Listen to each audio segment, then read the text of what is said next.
Afghanistan's Taliban government's imposed a nationwide communications shutdown just weeks after introducing fibre optic internet. The country is currently experiencing a total telecoms blackout. The Taliban hasn't given a reason for the shutdown, but it said it will last until further notice. Well, let's speak to our correspondent Caroline Davis, who is monitoring events from Islamabad in neighbouring Pakistan. So, firstly, Carrie, what exactly has happened? Well, we know from various internet monitors that this started to appear to have cut downs from about Monday afternoon.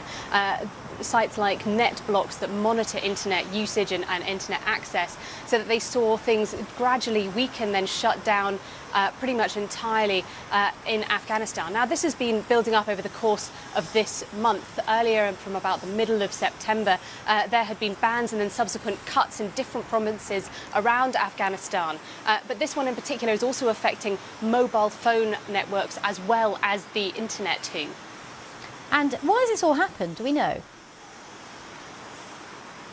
Well, at the moment, we don't have an official response from the Taliban about exactly why they're doing this. What we do know, though, is that there was a spokesperson that earlier in this month, one of the first provinces to have their fibre networks cut off, and they talked about the fact that this had come from the supreme leader and that this was about, in their words, curbing evils. Now, in terms of the impact that this is having, of course, in Afghanistan, it's sometimes difficult for us to know exactly what's going on because of this internet cut down.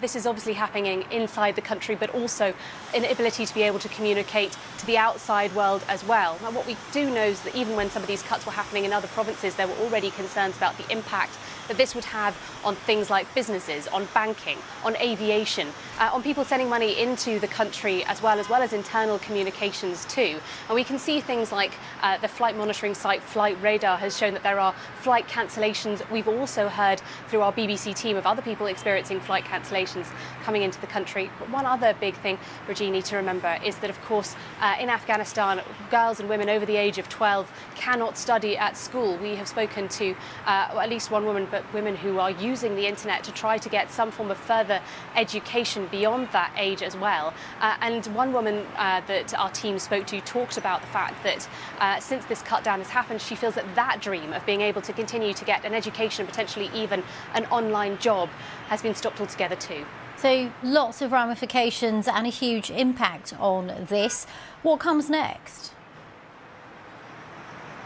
The big question, of course, is how long this internet outage might last for, whether we would see some form of mobile signals return as well. There's a real, I think, desperation from people outside the country trying to contact loved ones inside the country, and of course a worry too.